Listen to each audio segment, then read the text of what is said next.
Bismillah. Assalamualaikum warahmatullahi wabarakatuh.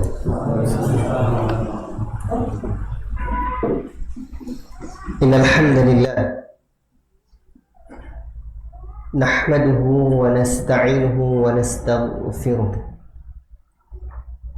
wa na'udzu billahi min shururi anfusina wa min sayyiati a'malina.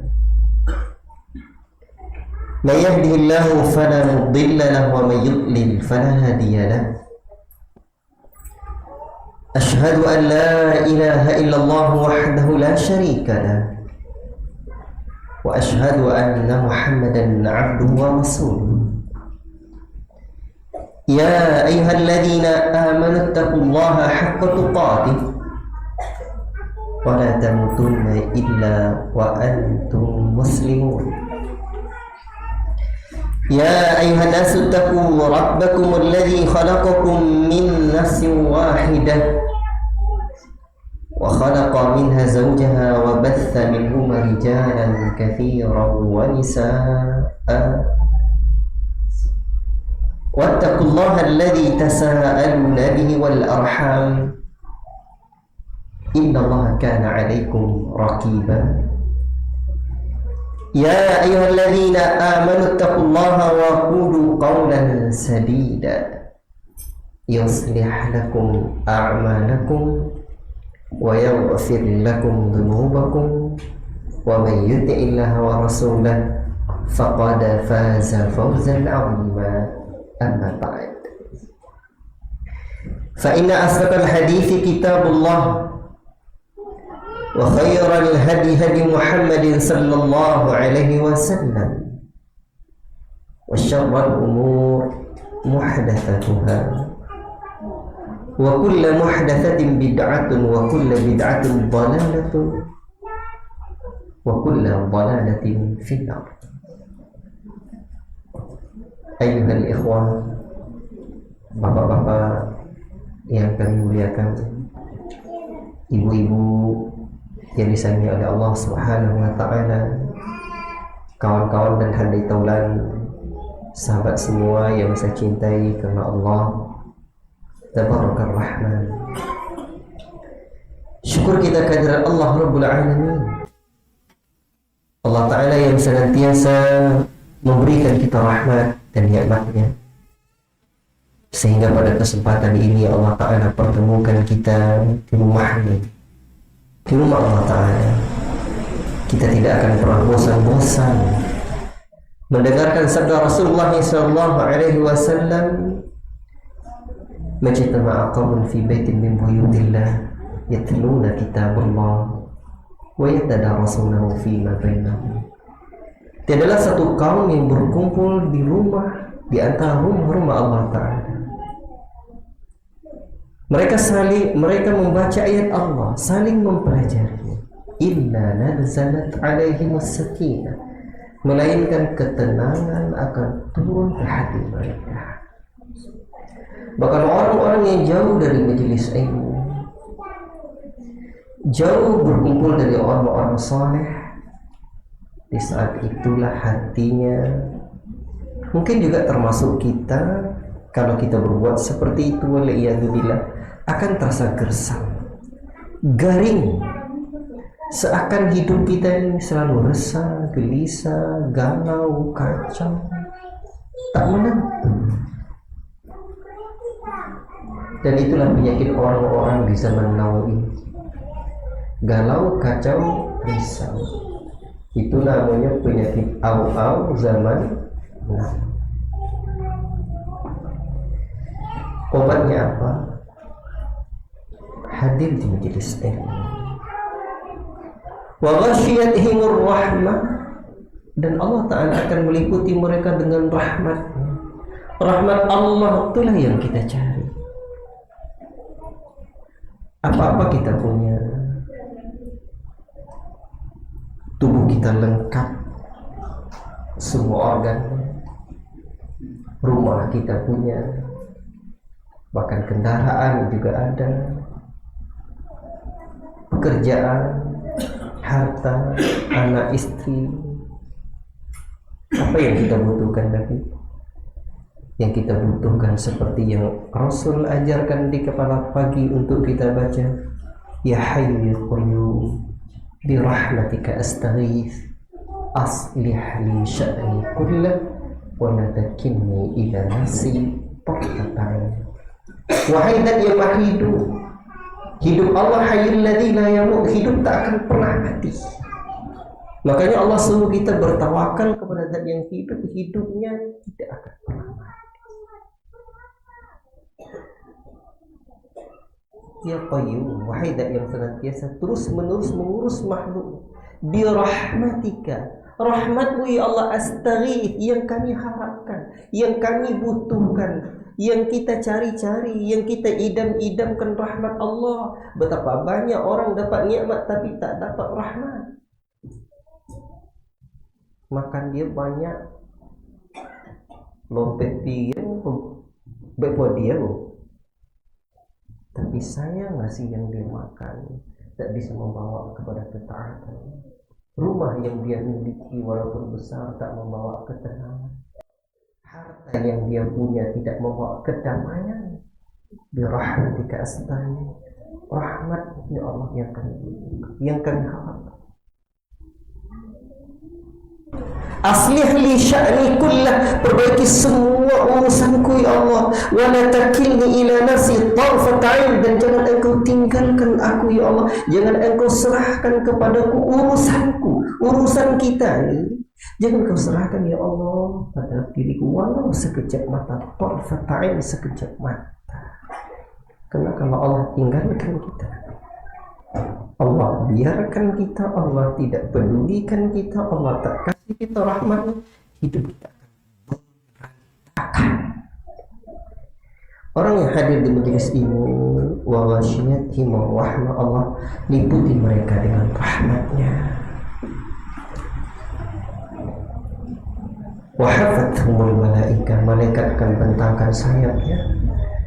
Apa sebab? Ridwan binas, nak ridho, sayang, suka apa yang sedang mereka lakukan. Allahu Akbar. Malaikat pun senang. Bahkan di dalam hadis yang lain, ia senantiasa mendoakan orang-orang yang mengajarkan kebaikan, yang belajar kebaikan. Allahu Akbar.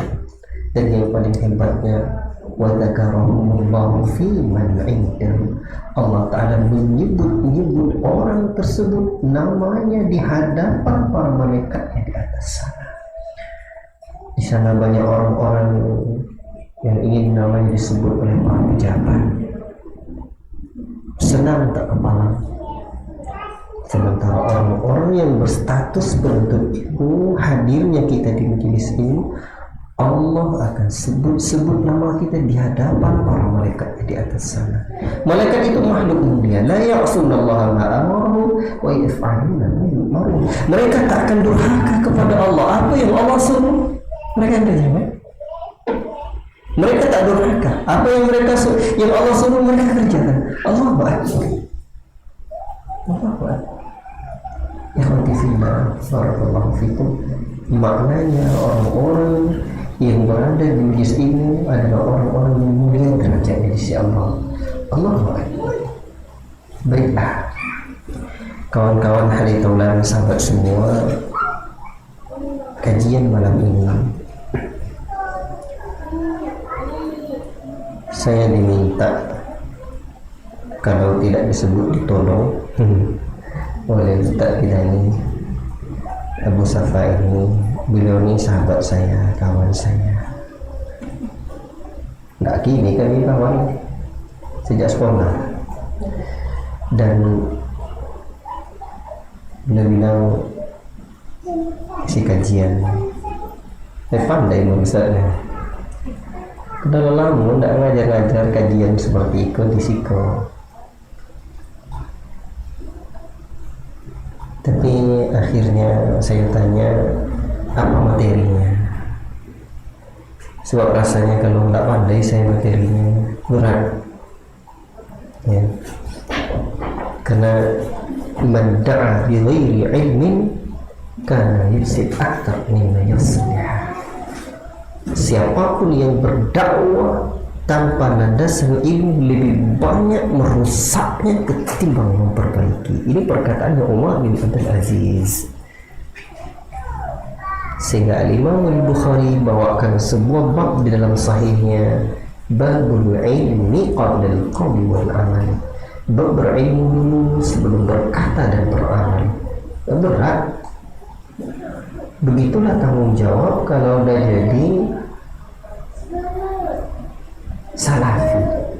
Dan pembahasan kita malam ini, karena saya tanya kemarin apa kira-kira pembahasan kita, Ustaz-ustaz lain apa yang dah ngisi? Ada yang tafsir Ustaz kita, ada yang sirah, ada yang tentang memotivasi kita untuk senantiasa berwakaf di jalan Allah, bagaimana kita memandang harta kita agar kita tidak tamak dengan dunia ini, agar sadar kita bahwa hidup ini perlu ada yang akan kita bawa mati.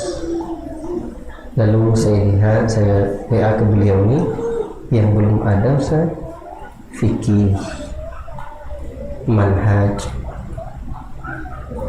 apa lagi kemarin, tazkiyatun nafs atau amalan-amalan hati. Tapi amalan hati dah banyak juga itu. Kata beliau, kita bahas manhaj Ustaz, lanjut apa yang kita bahas dengan Buya kemarin. Agak tegaklah telinga saya. Ini berat ini. Ada dua sisi. Satu, memang sebaiknya Buya yang lanjutkan pembahasan tentang manhajus salaf. Tapi qadarullah, Buya dalam kondisi tidak sehat, dan Buya sekarang sudah di Bangkinang lagi. Dan yang kedua, berat dari sisi ini kajiannya direkam. Silahkan dilihat pembahasan kalau tentang manhaj, tidak ada neko-neko kan, tegas.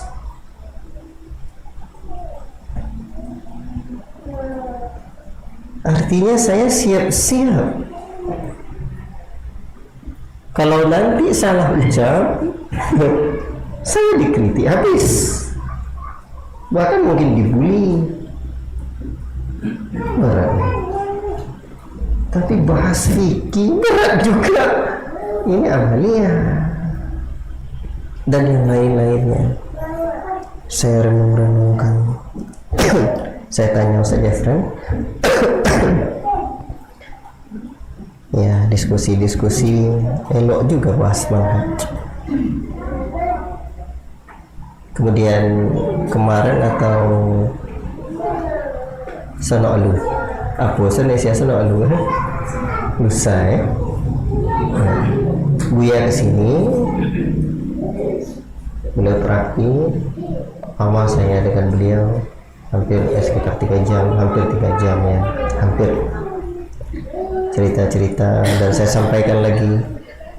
Beliau sarankan saya lanjutkan baca apa yang bisa dibaca dari pembahasan manhaj. Bismillah, insyaallah kita perlahan-lahan sama-sama belajar saja. Sama-sama belajar tentang manhaj. Ini pembahasan namanya dirasat fi manhajis salaf. Kajian tentang manhaj salaf. Baik. Saya bilang ke Ustaz Jafran, biasanya bahas manhaj ini keras tegas. Kita coba jangan keras-keras. Tapi tidak bisa kalau tidak tegas. Karena yang iya, yang tidak.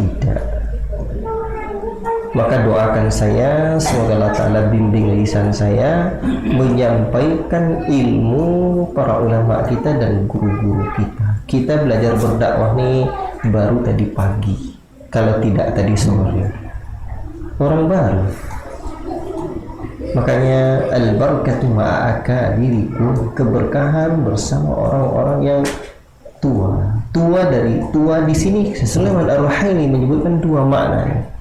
Tua dari sisi ilmu, tua dari sisi umur dan pengalaman. ilmu memang dah lama.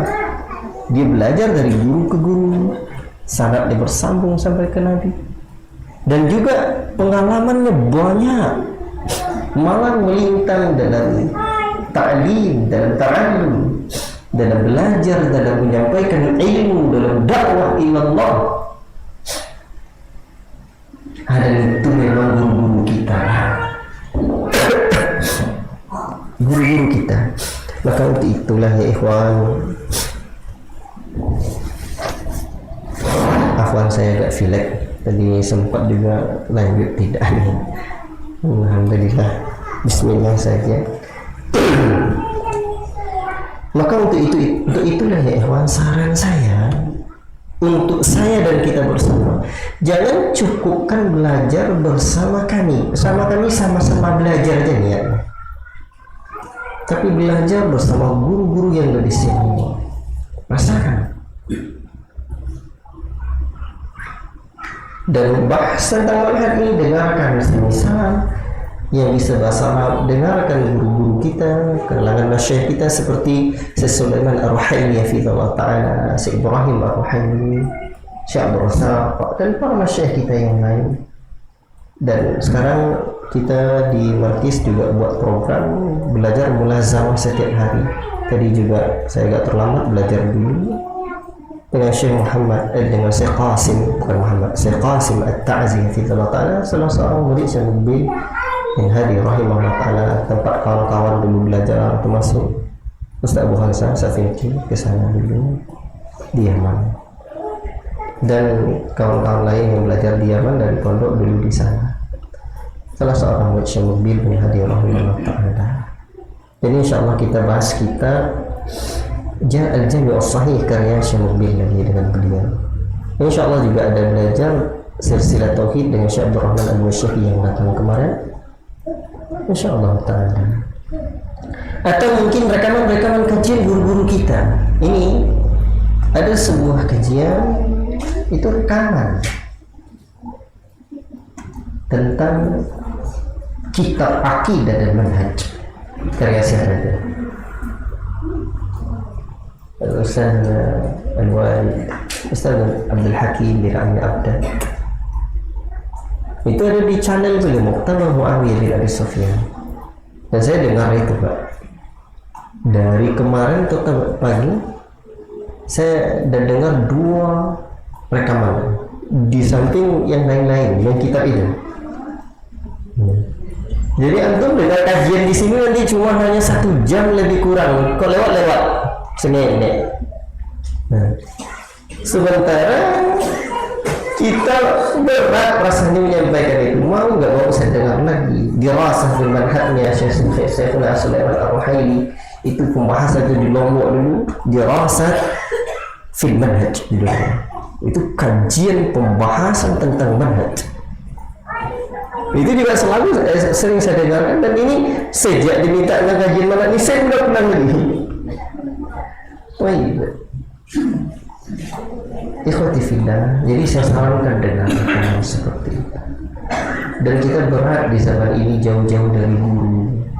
Orang kalau jauh dari guru yang membimbingnya, itu mudah terombang-ambing dalam kehidupan yang penuh dengan fitnah ini. Berat.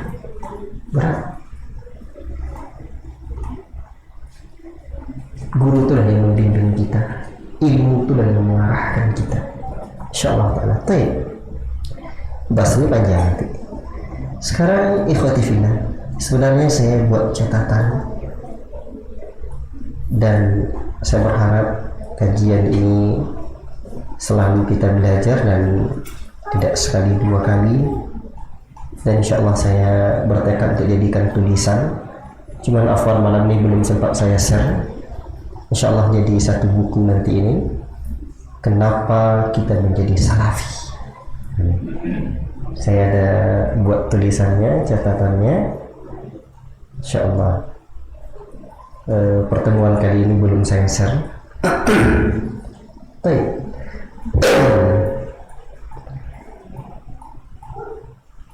Judul kajiannya, kenapa kita kita menjadi salafi? Berat gak kira-kira? Ini kajian tentang manhaj. Apa itu manhaj? Dan pembahasannya panjang nanti. Coba sedikit saya berikan dulu daftar isinya. Dan malam ini baru latar belakang. Apa sih? Dirasah, studi, kajian tentang manhaj. Apa saja? Kita tentu akan melihat apa itu manhaj. Secara bahasa artinya metode apa? Metode beragama. Salaf artinya orang-orang terdahulu di kalangan para sahabat tabi'in dan tabi'ut tabi'in. Salafi orang yang mengikuti generasi terdahulu. Dan nanti kita bahas lagi secara detail. Ini baru ringkasan singkatnya, muqaddimas, agar nampak sedikit. Dan salafi bukanlah salafi, itu salah makhraj. Kalau salafi, ya tidak ada lapi. Itu bahasa Minang dan turunan-turunannya, termasuk kita kan? Baik. Tapi ini salafi, artinya gigi atas bertemu dengan bibir bawah. Salafi. Itu makhrajnya yang tepat. Fa salafi. Lah topik baca. Kalau tak topik baca salafi. Ya tak dua hati. Salafi kaji ini yang tanahnya. Itu tidak tepat makhrajnya. Dan jangan salah. Kalau salah ujungnya pakai musik. Itu obat gatal, berkuah, ikut berkuah dia tapi tidak ada nampak kuah yang maknawi. Maka makhrajnya yang tepat salafi, artinya apa? Pengikut generasi salaf. Siapa generasi salaf? Generasi salaf itu maknanya generasi terdahulu. Lawan dari kata salaf adalah khalaf, pengikut generasi belakangan. Siapakah salaf? Salaf adalah para sahabat. Berarti sahabat itu muridnya Nabi. Siapa lagi? Tabi'in, muridnya Nabi. Siapa lagi? Tabi'ut tabi'in, murid dari tabi'in. Baik. Ikhwati fillah, barakallahu fikum. Insyaallah kita akan bahas lagi pada definisi atau ta'rifnya nanti. Tapi saya berharap kita tidak cepat-cepat, karena ini kajian sebaiknya paham.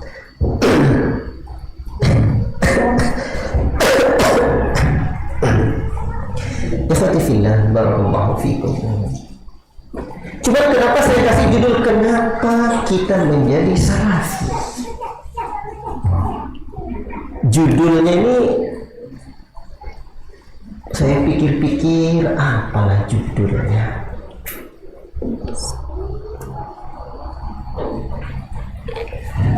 Dan judul ini yang paling berkepentingan untuk judul ini adalah saya dan bapak-bapak yang mungkin sama nasib dengan saya. Dan rata-rata kita sama nasib kan? Kan tidak jadi salafi waktu jadi kocik kan? Berarti sama nasib apa? Kalau begitu, judul ini adalah sama rasa kita. Untuk siapa judul ini? Pertama untuk saya, kedua untuk kita, ketiga untuk kawan-kawan dan sahabat-sahabat kita yang mendengar kajian ini, baik mungkin melalui mikrofon ini atau melalui media-media yang ada. Toh untuk ulang Ustaz, biar paham, biar ngerti. Oh, itu alasan tidak jadi salafinya. Rupanya itu alasannya kenapa dia kok jadi salafi. Baik. Perlu enggak? Kenapa kok tiba-tiba jadi salafi kita? Berat tak terasa? Sebelumnya kita belum jadi salafi. Kan bapak tahu boleh lah Pak Bo. Itu pun salah piwak tanya lagi aku enggak. Kan yang paling penting itu bukan pengakuan, tapi diakui oleh siapa? Oleh Allah dan Nabi sendiri. Tapi jadilah dulu, mudah-mudahan baik kita pernah berproses melalui berbagai organisasi dan komunitas, berangkat dari amaliyah yang ada yang dulu kita amalkan, lalu kita memutuskan tidak melanjutkan amaliyah itu lagi. Berat tak meninggalkan? Berat. Di antara kita beragam latar belakang kita. Coba kita sebut misalnya saja, di antara kita ada yang berangkat dari Nahdlatul Ulama, NU, rata-rata kita begitu kan, dengan kekayaan tradisi dan praktek amaliyahnya seperti tawasul, tahlilan, maulid, maulidan, atau juga manakiban, atau ziarah-ziarah kubur yang secara jama'i, ritual-ritual khusus yang banyak. Manakala kita menjadi salafi, kita tinggalkan. Tentu timbul pertanyaan, kenapa kita kok seperti itu? Kenapa itu masalahnya? Apa tak pernah umur?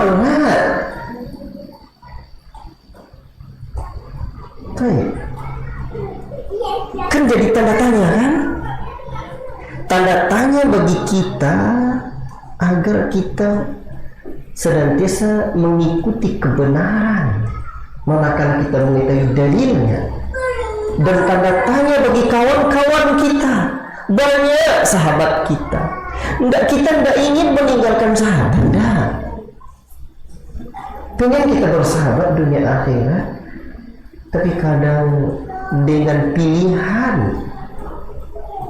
jalan hidup yang kita tempuh, seakan kita terpisah dari sahabat kita, padahal hati kita masih mencintainya dan dia juga mencintai kita. Ini baru latar belakang Pak, kenapa pembahasannya perlu kita angkat. Ada di antara kita yang berangkat dari Muhammadiyah dengan semangat tajdidnya, pembaharuan, dengan pendekatan rasionalistik dalam pendidikan dan kesehatan. Kan banyak di mana-mana sekolah Muhammadiyah kan, ada panti Muhammadiyah, ada lagi sekolah-sekolahnya yang banyak sekali, dan memang Muhammadiyah banyak program-programnya seperti itu. Tapi tiba-tiba jadi salafi, kok tidak mau lagi aktif di anggota ke Muhammadiyah? Ini tentu jadi tanda tanya, betul nggak?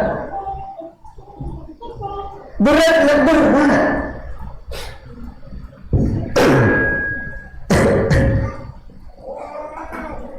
Dan kalau ditelusuri lagi, bukankah asas Muhammadiyah dahulu membahas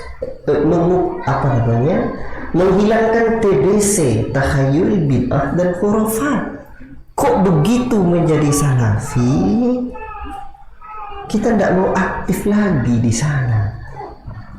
Padahal slogannya juga seperti itu. Tentu di sini kita ingin, dan kawan-kawan kita tentu bertanya-tanya. Disitulah kita perlu mungkin memberikan satu jawaban minta maafkan kami wahai kawan-kawan kalau seakan tidak bersama lagi. Bisa dipahami ya seperti apa tujuan dari pembahasan kita ini. Kita bukan ingin menghardi orang, kita bukan ingin menganggap ini itu sesat, tidak. Itu bukan level kita. tapi ingin memberikan satu jawaban, karena kita harus bertanggung jawab atas apa yang kita kerjakan. Sepakat lah ya? Ada lagi di antara kita yang berangkat dari ormas yang misalkan jamaah tabligh, dengan segala kesederhanaan yang ada di sana, dengan semangat huruf fi sabilillah, dengan semangat membaca kitab Fadailul A'mal, semangat keluar dakwah nifaq 3 hari dalam sebulan,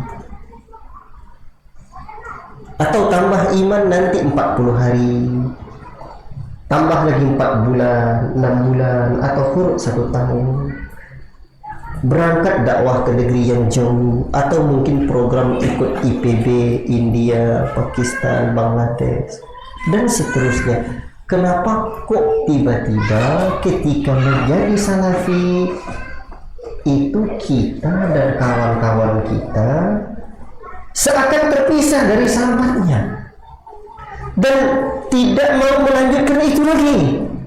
Nah, ini contoh nih saya buat betapa pentingnya pembahasan ini kita angkat. Berat nggak Pak meninggalkan sahabat? Berat nggak? Berat kan? Meninggalkan kawan berat nggak? Berat sekali. Baik. Ada juga yang kita berangkat dari LDII, Lembaga Dakwah Islamiyah, dengan kekompakan dan kedisiplinan internalnya yang ketat. Ada bayat serta pemahaman dan yang lain-lainnya yang tentu bagi jemaah-jemaah yang pernah di sana merasakan kenikmatan di sana, betul kan? Tapi kok tiba-tiba menjadi salafi, kita tidak mau lagi jadi anggota LDII. Tentu kawan-kawan kita LDII bertanya-tanya, betul? Betul. Apa lagi Pak? Ada yang berangkat dari jamaah Thariqah Sufiyah dengan bimbingan rohani di sana, dengan zikir-zikir khusus yang selalu diamalkan, dengan tawassul, serta konsep penekanan pada tazkiyatun nafs ala Thariqah Sufiyah ini. Tapi mana kalau menjadi salafi, kenapa kok kita tinggalkan? Wajar kawan-kawan kita bertanya, wajar sahabat-sahabat kita heran, wajar keluarga kita kaget. Jangankan keluarga jauh, istri pun tak ujinya, kaget dia. Takut lain mungkin ibangnya. Jangankan dia awak pun heran, dan pun dia heran dan asalnya lah sedikit dan kininya. Dia benar. Baik. Ya ikhwan, ada juga yang dari jemaah yang lain seperti Wahdah Islamiyah misalkan, dengan tarbiyah kaderisasi yang sistematis, gerakan modern yang juga mengamalkan amalan amaliyah sunnah. Tapi kenapa kok begitu menjadi salafi? Dengan model kajian-kajian yang selalu kita ikuti, kok di sana kita tinggalkan, di sini malah aktif. Wajar kita dipertanyakan oleh sahabat-sahabat kita, serta berbagai latar belakang dan organisasi-organisasi lain yang pernah diikuti, yang pernah kita ikuti, dan sahabat-sahabat kita sekarang begitu menjadi salafi kita tinggalkan. Ikhwan, coba lihat, dengan memilih menjadi seorang salafi, kita meninggalkan berbagai peluang. Peluang apa? Banyak. Peluang jadi orang besar, peluang duniawi yang sebelumnya juga terbuka, Kita mungkin di sana dipandang orang sudah jadi tokohnya, di sini kok bilang belajar dari bawah lagi. Benar gak tuh? Kita memang melepaskan meraih posisi strategis, bukan hanya di organisasi dan kelompok komunitas tertentu, tapi juga di tengah-tengah masyarakat itu. Kita kadang juga rela meninggalkan kenyamanan hidup yang tampak dengan berbagai kenikmatan yang ada. Bahkan sebagian kita rela menghadapi tekanan, kesulitan ekonomi, pengucilan sosial.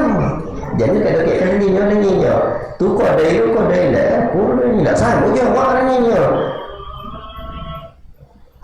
Tak boleh dia tak mahu orang belajar lagi di kedai dia, di toko dia. Namun, ya ikhwan, kenapa kok dia sepertinya tenang? Belum lagi dicap dengan cecak sesat, belum lagi dicap dengan cap sesat, serta menerima berbagai tuduhan yang secara zahir menyakitkan. Dirasakan tak Pak? Berat jadi salah itu.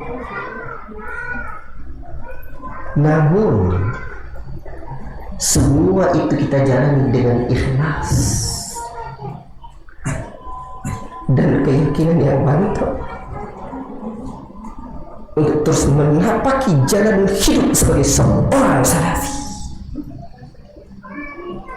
atau minimal belajar menjadi seorang salafi, mengikuti generasi salaf, generasi yang disebut oleh Nabi generasi terbaik umat ini. Bahkan semakin kuat tekanan yang datang, semakin teguh pula langkah kita melanjutkan perjalanan ini. Tentu orang-orang bertanya, mengapa kita memilih jalan seperti ini? Waktu bisa masuk azan itu untuk di bawah. Apa sebab kita angkat materi ini?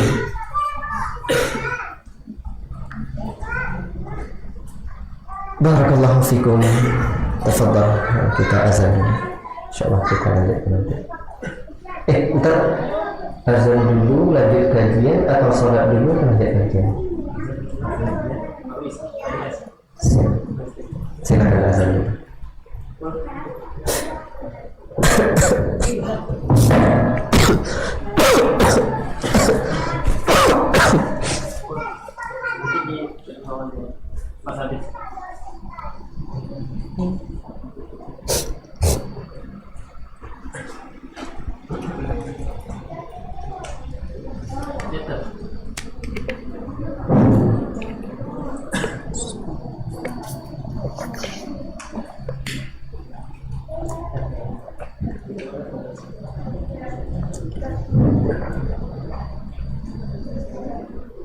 Allahu Akbar, Allahu Akbar,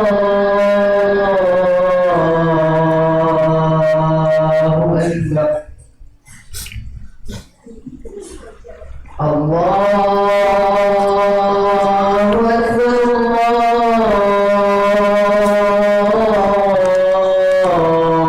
Allahu Akbar. Asyhadu an la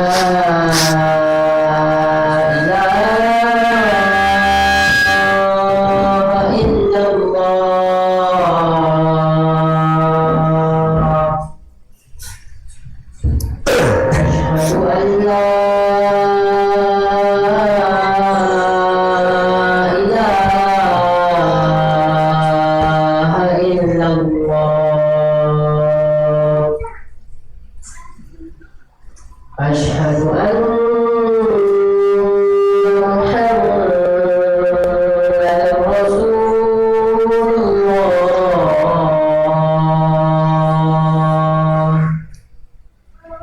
Asyhadu anna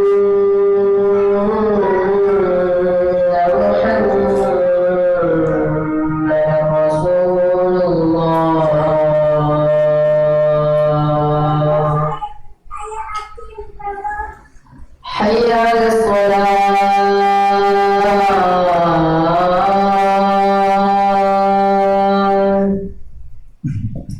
حي على الصلاة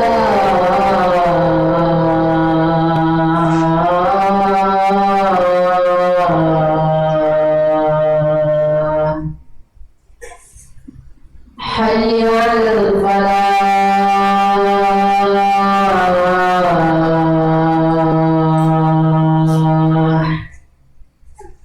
حي على الفلاح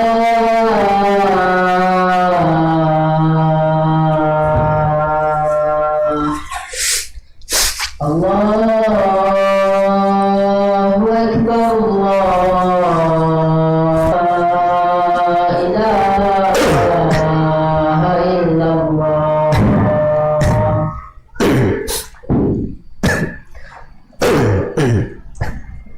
La ilaha illallah.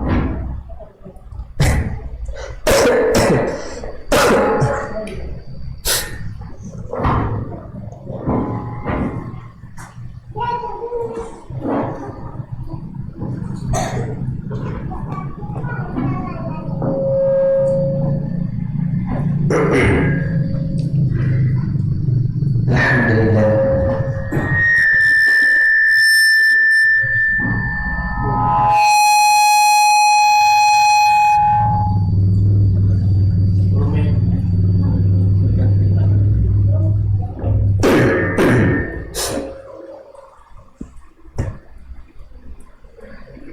Alhamdulillahi hamdan katsiran thayyiban mubarakan fih kama yuhibbu rabbuna wa yarda.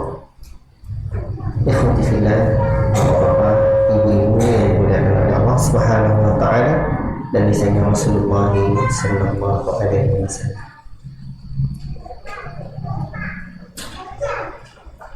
Cobalah kita merenung sejenak. Kita butuh jawaban dari pertanyaan ini.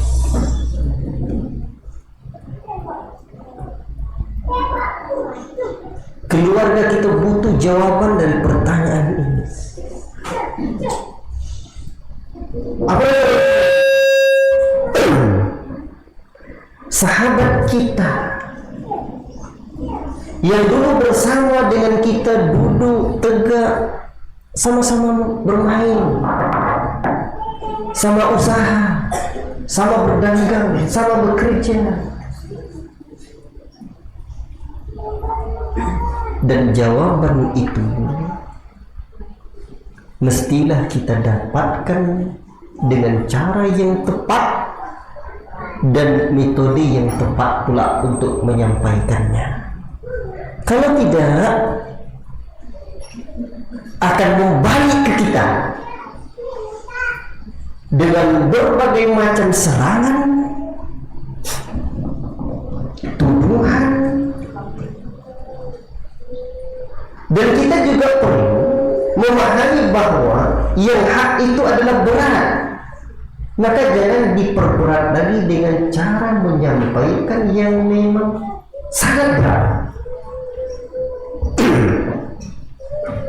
Sedangkan al-haq itu diterima kadang berat juga. Maka kita perlu sayang dan kita bersama-sama belajar. Dan ini mesti kita sampaikan dengan baik. Baik.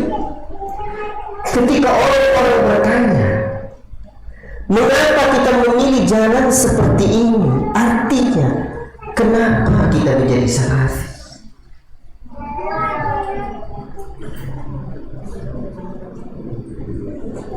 Ini kalau digumpal Pak Om singkit, tapi kalau dibantang mau panjang. Kalau kita simpulkan dia mau singkat, kalau kita uraikan detil dia bisa panjang. Secara singkat, dengan keyakinan yang teguh, semoga Allah Ta'ala merahmati seorang penyair. Seperti inilah kira-kira kita berharap. Idza radiyar rahmanu anni fadaka hasbi wa mahma qala an-nasu la yughliqu qalbi. Jika Allah yang Maha Pengasih ridha kepadaku, itu sudah cukup bagiku. dan apapun yang dikatakan manusia tidak akan mengusik hatiku. Sepakat?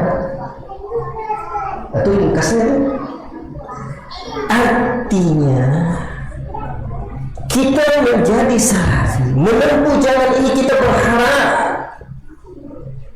Allah meridhoi kita dalam hidup kita yang sesaat setelah malang melintangnya kehidupan kita yang panjang. Kenapa kan? Tidak ada, saya kira, orang yang tidak mencari ridha Allah kecuali orang yang tertutup hatinya. Apabila kita urai sedikit, ini lagi sih kajian kita ini terus lagi. Namun tadi saya udah janji tapi lupa. Apa saja daftar isinya? Oh banyak nanti Pak. Termasuk juga apa ya? Kok dinamakan dengan salafi? Ya. Kok tidak cukup ahli sunnah saja? Ciri-ciri salafi itu seperti apa? Penguat jiwa kita untuk menjadi seorang salafi itu apa saja?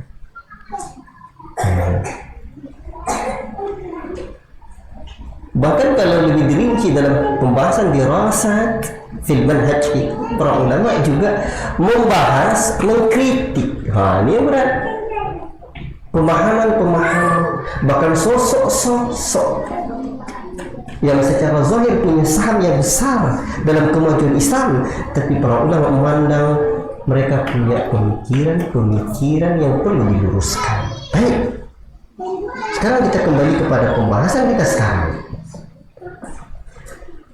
Apabila diminta sedikit kita memberi penjelasan, maka coba kita, dan ini juga kepada kawan-kawan dan sahabat-sahabat saya,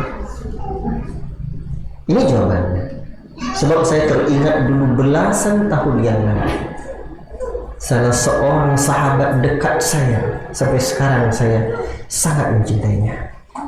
Dia juga saya lihat juga sangat mencintai saya. Dia bilang begini, di rumah saya, waktu itu saya masih kontraktor, kontrak sana kontrak sini, di rumah kontrakan. Dia bilang, awak sekete, tidak usah terlalu ode-ode secara makna begitulah. Iyo pula. Tapi demi Allah ketika itu saya sudah yakin bahwa ini satu saat perlahan-lahan akan banyak orang yang memahami seperti yang kita yakini. Dan sekarang belasan tahun telah berlalu, kita melihat dengan mata kepala kita.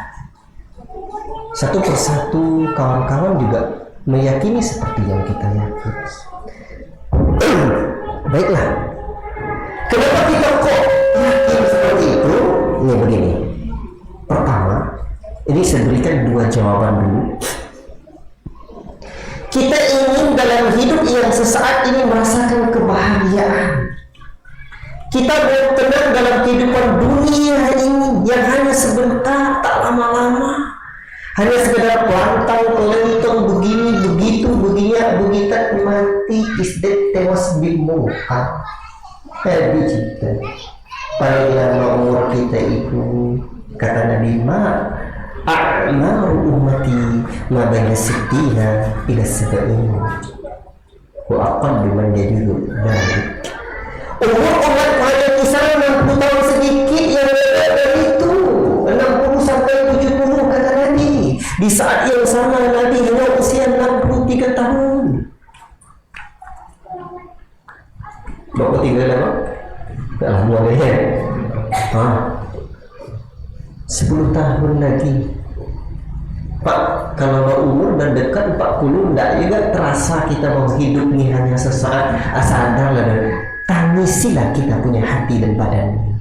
Oh, lebih sadar.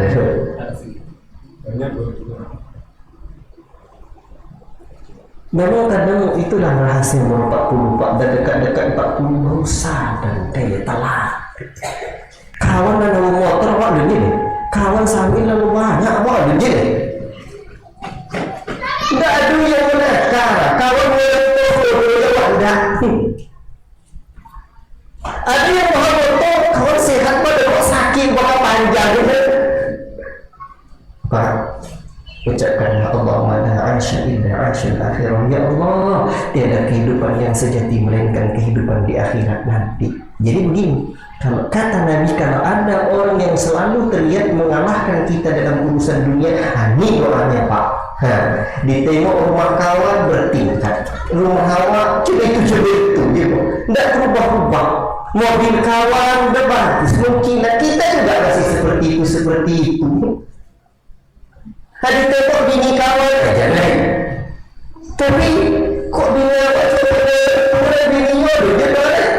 Allahumma la aisha illa aishal akhirah. Copek istighfar, copek baca doa ini. Ya Allah, tiada kehidupan yang sesungguhnya melainkan kehidupan di akhirat nanti. Sadarlah badan ketika sholat. Sebentar Pak hidup. Bayangkan umur di antara kita ada yang 30, ada yang 40, ada yang kurang, ada yang 50, ada yang lebih. Pak, masih teringat enggak kita dengan usia kita 15 tahun yang lalu? 15 dikira usia kita 15 tahun. Kok Ustaz? Waktu itu ya ayam lang yang bawa juga Pak. Mereka jumudu awak juga. Enggak ada. Anak ada juga macam anak awak di buahnya. La ilaha illallah. Astagfirullah. Masih teringat semuanya, jangankan usia 15 tahun, 7 tahun. Teringat pelantang begini begitu umur saya ternyata sudah 50 tahun. La ilaha illallah. Satu sisi Pak sudah lama, ya lama, tapi di sisi lain baru sebentar terasa. Ternyata umur saya 50 tahun Pak, 50 tahun setengah abad Pak. Ada jaminan kita hidup 10 tahun lagi?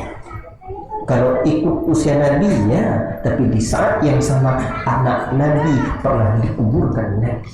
Artinya فَإِذَا جَاءَ أَجَلُهُمْ لَا يَسْتَأْخِرُونَ سَاعَةً وَلَا يَسْتَقْدِمُونَ. Apabila datang ajal manusia tak dapat diundurkan sesaat pun, jangankan diundurkan, dimajukan sesaat pun takkan pernah bisa maju.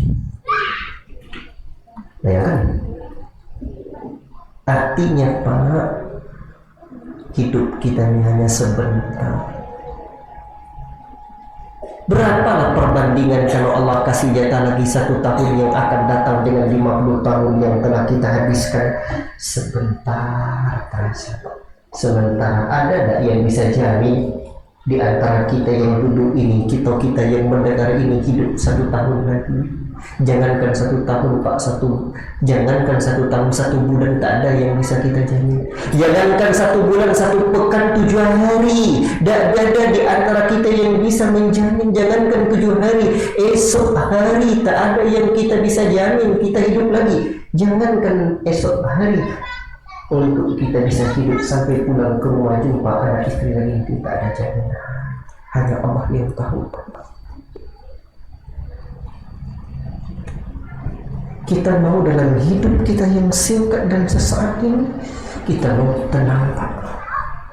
Gelisah, galau, kacau, risau, tidak nyaman itu, dan capek kita Pak, dan letih kita. Kenapa? Ya Allah. Sebab saya dan kita banyak di antara kita yang malah melintang hidup kita. La ilaha illallah. Jadi yang pertama kita mau hidup yang sesaat ini tenang, bahagia.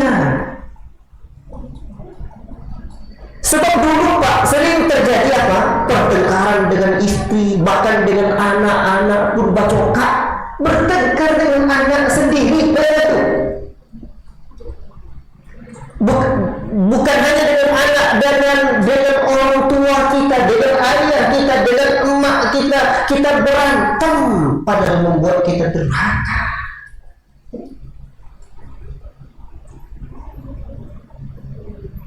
Pak, setelah kita menjadi salafi, kok rasanya kita mendapatkan ketenangan dan kedamaian jiwa. Itu alasan pertama lah. Sehingga kita lebih optimis, yakin pada janji Allah menjalani hidup. Dulu sedikit aja tak ada uang, lah kupaya bagi kumaranya. Yang ibu-ibu juga demikian kok, merasa tenang padahal dulu punya uang banyak, sekarang tidak. Tapi kok rasa yakin pada suaminya. Allahu Akbar. Hubungan suami istri di rumah terasa semakin harmoni, terasa bahagia, padahal usia terus bertambah. Kulitlah makin bakawi. Tapi alhamdulillah, begitu menjadi salafi. Kalau tidak percaya, coba kawan-kawan yang mendengar ini, coba pula hadir di kajian salafi ini. Kalau tidak percaya sama saya, Masya Allah, hubungan dengan orang tua pun terasa semakin hangat. Begitu pula keluarga besar kita terasa makin akrab. Dengan anak-anak, Masya Allah, terlihat kok mereka makin beradab. Makanya kalau tidak percaya, cobalah serius jadi salafi, terasa nanti itu. Allahu Akbar. Ini jawaban kita yang pertama. Sehingga begitu kita menjadi salafi, semua perubahan ini kita rasakan, membuat kita semakin semangat belajar dan terus berproses untuk menjadi seorang salafi yang lebih baik. Allah Ta'ala berfirman, "Man 'amila salihan min dzakarin aw untha wa huwa mu'minun falanuhyiyannahu hayatan thayyibah." Hayatan thayyibah.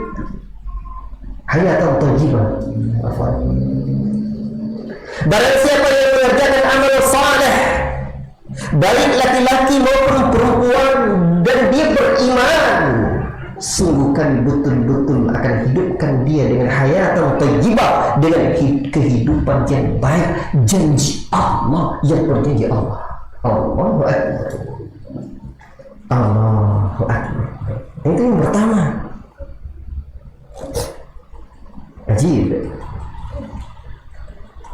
Dan sambungan ayat ini, wala najziyannahum ajrahum bi ahsani ma kanu ya'malun, dan kami betul-betul akan balas pahala mereka yang lebih baik dari apa yang mereka kerjakan di akhirat.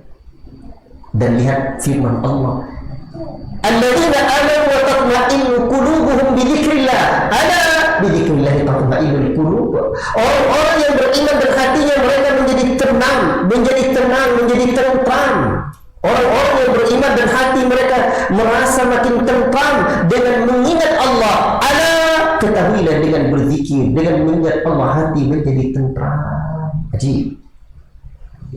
Betul dapat rasa tentram hati kita hadir di majelis ini? Itulah jawaban pertama, kawan-kawanku, sahabat-sahabat semua. Kenapa kita menjadi salafi? Kita merasakan ketenangan dalam hidup, di sisa-sisa hidup kita. Kita berharap anak-anak kita gemilang di usia belia, Pak. Tapi kita tinggal lagi satu kesempatan gemilang di sisa-sisa usia. Tenang di sisa-sisa usia. Kita mau tenang, Pak. Kita mau bahagia. Maka itulah yang menyebabkan kita istiqomah belajar untuk menjadi seorang salafi. Sehingga kita tidak peduli apa kata orang, kita terkucillah, kita beginilah, kita tenang. Kita tidak peduli musuh kita bukan siapa-siapa. Kita hanya lebih merasakan musuh paling berbahaya itu dalam diri kita, hawa nafsu kita yang tidak terkontrol, syaitan yang terus menggoda diri kita. Kita tidak takut dengan orang lain marah kepada kita, justru kita malah takut dengan marahnya kita pada orang lain. Apa peduli orang marah kepada kita, Pak, kita tak marah pada dia. dengan mengaji secara serius di kajian-kajian majelis-majelis ilmu yang diadakan oleh Ustaz Salafi, kita insya Allah mendapatkan itu. Kalau tidak percaya, cobalah Pak. Berarti Ustaz kami dalam mengaji belum dapat rasanya serius Pak kajinya. Jangan tanggung-tanggung.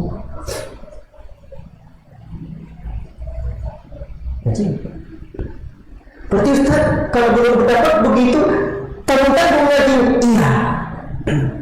Sebab Nabi menyebutkan abdu alaiha bin nawajid, gigit dengan gigi gerahmu, bukan dengan gigi depan. Kalau gigi depan sekali goyang sedikit patah, kalau gigi geraham kokoh. Apa sebab berat di zaman ini? Kalau di alam Jemar, bagikan orang-orang yang menggenggam bara api, kalau tak digenggam lepas, digenggam meloti, kan? Apa meletup tangan dibuatnya, tapi genggam. Aji. Yang pertama, apa jawabannya? Kita mau bahagia, mau tenang dalam kehidupan yang sesaat ini. Makanya kalau rasa istri kita kok terlihat belum tenang, ajak dia, ayolah dek, jadi kita ngaji elok, duduk bersimpuh di hadapan Ustaz, duduk di majelis ilmu. Rasul bersebut nazarat alaihi sakinah, turun ketenangan, kedamaian. Berarti kalau tak tenang, hadirnya majelis ilmu jarang-jarang. Makanya kadang-kadang ada orang bilang, Ustaz aku carus katanya. Kalau hadir di majelis ilmu, dengar kajian-kajian Ustaz, rasanya jiwa saya tenang. Tapi begitu tidak ngaji lagi, rasanya tidak tenang lagi. Apa caranya itu Ustaz? Dan dapat caranya. Apa caranya? Kalau hadir majelis ilmu, dengar kajian, tenang rasa hati. Kalau tidak lagi ngaji, tidak tenang hati lagi, sering-sering ngaji. Itu jawabannya. Apa payahnya? Sering-sering dengarkan kajian. Dah ada obatnya, dia putih, tak ada. Kayak ada itu obat penenang, begitu diminum obat itu timbul masalah baru, kantuk mata, tertidur kita, begitu bangun timbul lagi masalah kecanduan dengan obat itu, banyak biayanya, tidak selesai-selesai itu. Karena yang hati kita nih, dunia dan seisinya bukanlah makanan hati. Dunia dan seisinya ini bukanlah makanan hati. Hati ini makanannya. Ala bizikrillah tatma'innul qulub. Ketahuilah dengan berzikir kepada Allah, hati menjadi tenang. Mas, kan kalau dapat kita ketenangan itu apa? Kita ada obatnya langsung tenang kita hidup nih, bukan penenang seperti itu. Kita beli obat itu walaupun 1 juta, walaupun 2 juta, walaupun 3 juta, kita masukkan dalam perut kita. Kalau ada cairan yang masukkan ke hati kita, obat tenang, adem, ayam, bahagia itu, kita beli cairan itu Pak, tapi kok tak ada. Obat di majelis ilmu, mengamalkan ilmu, zikir kepada Allah, dekat kepada Allah, Allah beri ketenangan itu. Wah, itu jawaban pertama, bro. Allahu Akbar. Jawaban kedua apa Ustaz? Jawaban kedua perlahan ya. Ini manhaj. Itu sebabnya kita menjadi salafi. Yang kedua, Pak, karena hidup ini sesaat, dan hidup kita tak sama dengan matinya hewan, mati ayam potong, begitu dipotong habis cerita, selesai, tidak ada. Karena hidup cuma sembarang hidup Pak. Karena di rimba juga hidup. Tengoklah di rimba kera tu Pak. Jangankan di rimba, bahkan cigak bin monyet alias cingkuak bin noka, bahasa Indonesia-nya kera itu. Kalau kera kan satu aja, monyet satu aja. Kalau bahasa kita banyak. Komo dari kolonamo, panjang ikui kolonamo, Pak, dia tak butuh ijazah untuk bisa bekerja. Makanya kalau sekolah hanya untuk mengharapkan kerja, kalah sama monyet. Monyet tak butuh ijazah untuk bisa bekerja. Hidup kita ada makna di sebalik itu, Pak. Kalau hidup cuma sembarang hidup, kira di limbah juga hidup. Kalau kerja cuma sembarang kerja, kerbau di sawah kuat bekerja. Kalau cakap cuma sembarang bercakap, tak mulai batu lebih jago berkicau, ya kan? Kalau makan cuma sembarang makan, Pak. Ayam di kandang, makan ayam kampung dilepas lebih jago dan kita nyari makan, bahkan mematuk makanannya. Tengok ayam, tak namun dia cuma anak namanya. Makanya jangan sembarang makan. Ada makna dari sebalik kehidupan ini, bahkan kehidupan yang sesungguhnya. Kehidupan yang sesungguhnya adalah kehidupan di hari akhirat kelak. Wal akhiratu khairu wa abqa. Akhirat lebih baik dan lebih kekal. Kalau begitu, kita ingin meraih kebahagiaan abadi di surga kelak juga. Itu sebab kita ingin, itu sebab kita kenapa menjadi salafi. Kok seperti itu, Ustaz? Sejak kita berpegang pada jalan salafi, sejak kita berupaya menjadi seorang salafi, kita merasakan ada bimbingan yang berarti lebih tenang, jiwa lebih damai dan bahagia. Betul kan? Dan yang lebih penting, Pak, dari semua ketenangan itu, dari segala bentuk kedamaian itu, kita punya keyakinan, bahkan semakin kuat keyakinan kita bahwa ini adalah jalan kebenaran. Karena kita merasakan di majelis ilmu yang dibina oleh ustaz-ustaz salafi, kita dibimbing dengan bimbingan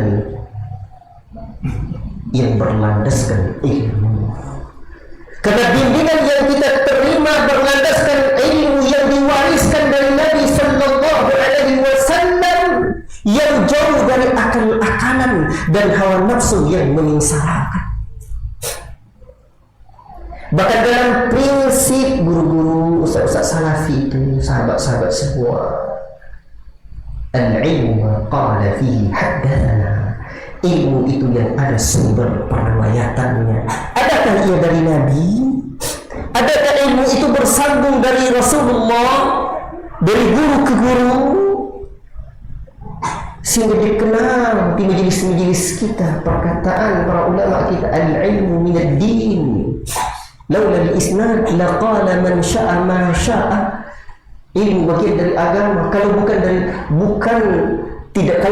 bukanlah karena sanad mata rantai keilmuan, seseorang bisa berkata sesuka dan sekehendak dan sekemauannya saja. Dari mana dia berguru? Dari mana dia dapat ilmunya? Kalau terputus sanadnya, mata rantainya, umpamanya dari tabi'in, langsung saja berkata Rasulullah SAW, hilang sahabat. Padahal tabi'in ini tidak berjumpa dengan Nabi, itu sanadnya terputus, tidak diterima.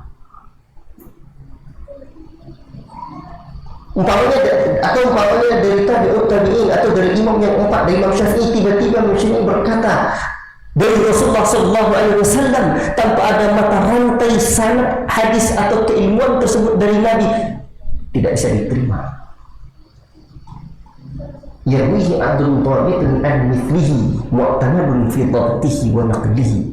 Ada mata rantai keilmuan dari seorang rawi yang adil, dari sampaikan dari sebelumnya. Bayangkan itu, Pak, Imam Syafi'i saja berkata disebut hadis dari Nabi, tapi ditelusuri tidak ada rupanya dari gurunya lagi, dan Imam Syafi'i tidak berjumpa dari Nabi, tidak diterima.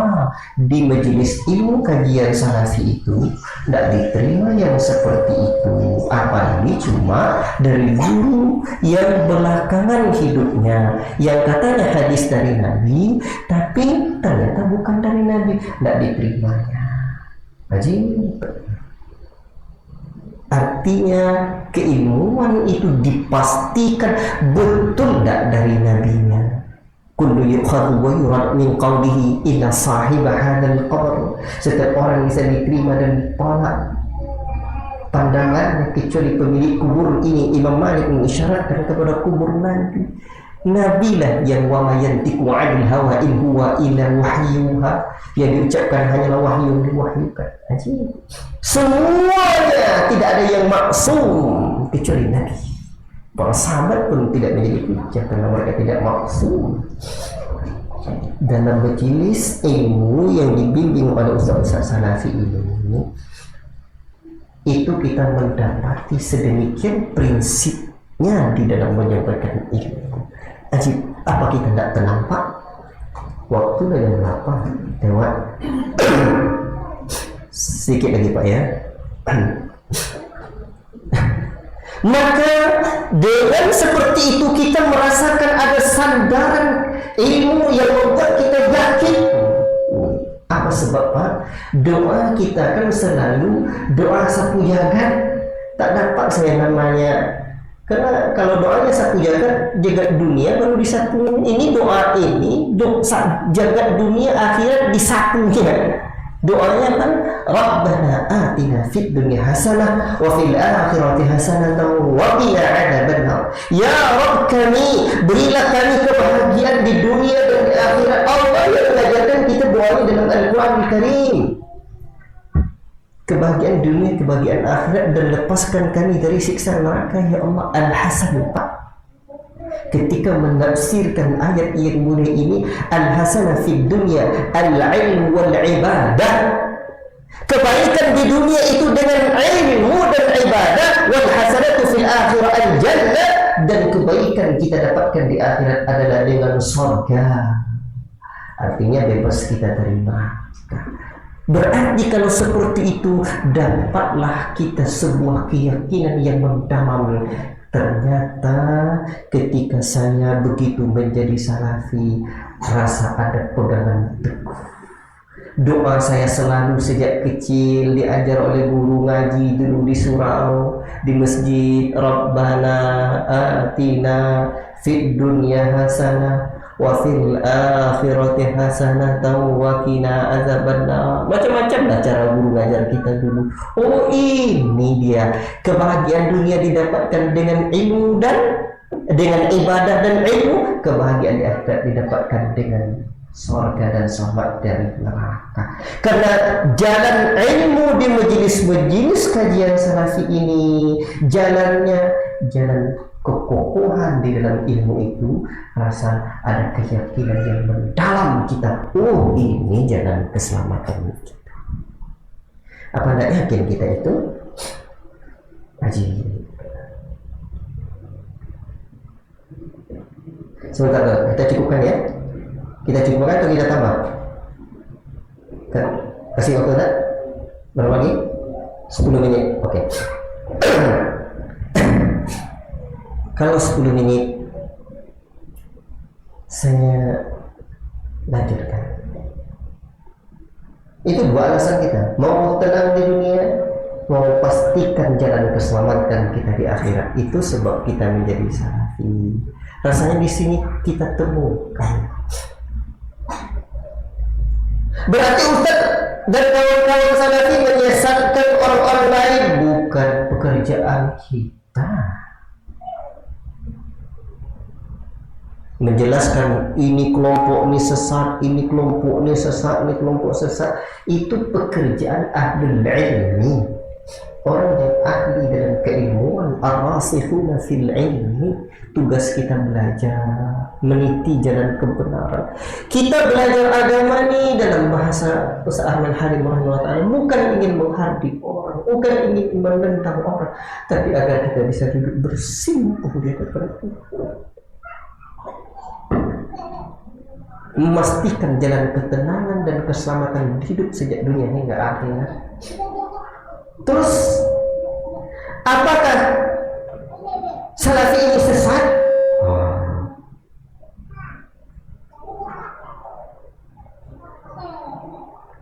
Kok muncul pertanyaan ini? Karena memang banyak orang yang menuduh salafi ini sesat.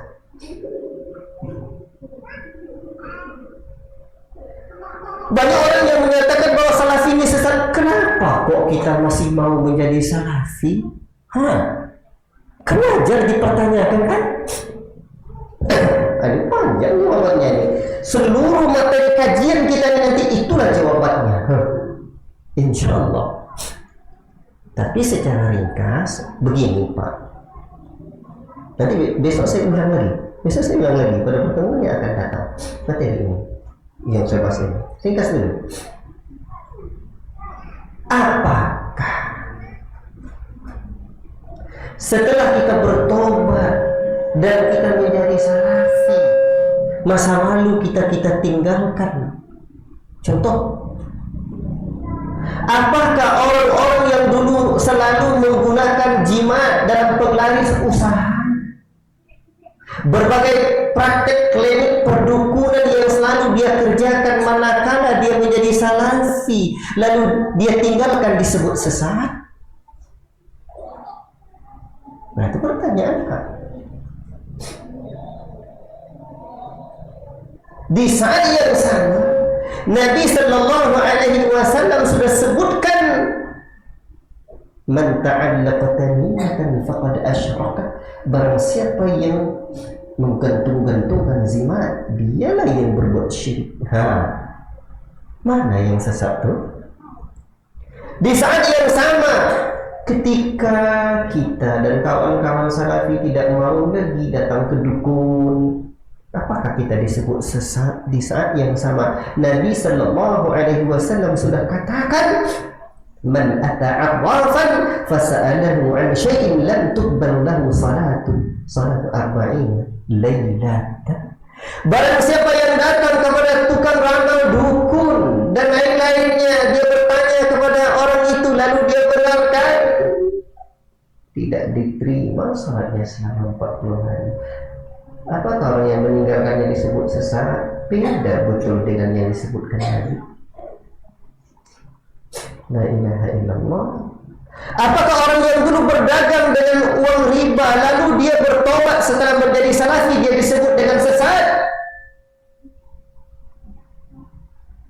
Padahal dosa riba itu 70-an lebih pintu dosanya, dan seringan dengan dosanya adalah sama dengan mendinai ibu kandung sendiri. Apakah dia tinggalkan, dia disebut orang yang sesat? La wallah, tidak dengan Allah. Apakah orang yang dulu suka bermaksiat, pergaulan bebas, tak bersalaman dia dengan perempuan lagi, lalu ketika dia menjadi salafi, dia disebut sesat? Di saat yang sama Nabi mengatakan, inilah usafihun nisa, saya tidak berjabat tangan dengan perempuan. Bahkan Nabi mengatakan, la ayyuta'ana fi ra'si ahadikum bi mikhyatin min hadidin khairul lahu min ayyamussa ra'atan la tahillu lahu. Seseorang kalian kepalanya lebih baik ditusuk-tusuk dengan jarum ketimbang dia menyentuh seorang perempuan yang tidak halal baginya. Apakah orang yang meninggalkan disebut sesat? Tidak mungkinlah rasanya kan. Cobalah buka hati kita. Inilah dikerjakan oleh kawan-kawan kita salafi. Apakah orang-orang yang meninggalkan pergi ke diskotik, meninggalkan pekerjaan yang menjurus kepada perzinahan, setelah dia menjadi salafi dan dia tinggalkan perbuatan disebut sesat? Tidak mungkin. Idza zahara zina wal riba fi qaryatin faqad ahallu bi anfusihim adzab Allah. Apabila telah merajalela zina dan riba pada satu kampung, pada satu tempat, maka berarti mereka menghalalkan azab Allah, kan kena azab. La ilaha illallah. Apakah orang-orang yang dulu rajin meninggalkan salat setelah menjadi salafi, dia salat dan tidak mau hatinya lagi meninggalkan salat, disebut sesat? Padahal di saat yang sama Nabi menyebutkan perbedaan antara kita dengan orang kafir adalah salat. Apakah orang yang dulu meninggalkan salat, apakah orang yang dulu rajinnya ke tempat maksiat, dia tinggalkan itu, dan orang yang dulu dia tidak kenal dengan masjid sekarang rajin ke masjid, apakah dia orang yang sesat? Tidak mungkin. Bahkan ada satu hadis yang secara sangat dhaif tapi maknanya betul, apabila kalian lihat orang yang senantiasa berulang-ulang ke masjid, fashhadu lahu bil iman, saksikan dia adalah orang beriman. Dan Allah menyebutkan innama ya'muru masajidallahi man amana billah. Hanya saja orang-orang yang amalkan masjid adalah orang-orang yang beriman dengan Allah wal yaumil akhir dan hari akhirat. Allahu akbar. Tapi Ustaz, banyak orang yang menyebut salafi ini sesat. InsyaAllah pertemuan akan datang kita sebutkan fatwa majelis ulama Indonesia Jakarta Utara yang mengeluarkan fatwa bahwa salafi tidak sesat. InsyaAllah. Cukup sekian dulu pada pertemuan kali ini. Wallahu ta'ala a'lam bis-shawab. Wassallallahu Allahumma fa'alna bima 'allamtana wa 'allimna bima yanfa'una wa sallallahu wa sallama ala nabiyyina Muhammad wa ala alihi wa sahbihi ajma'in.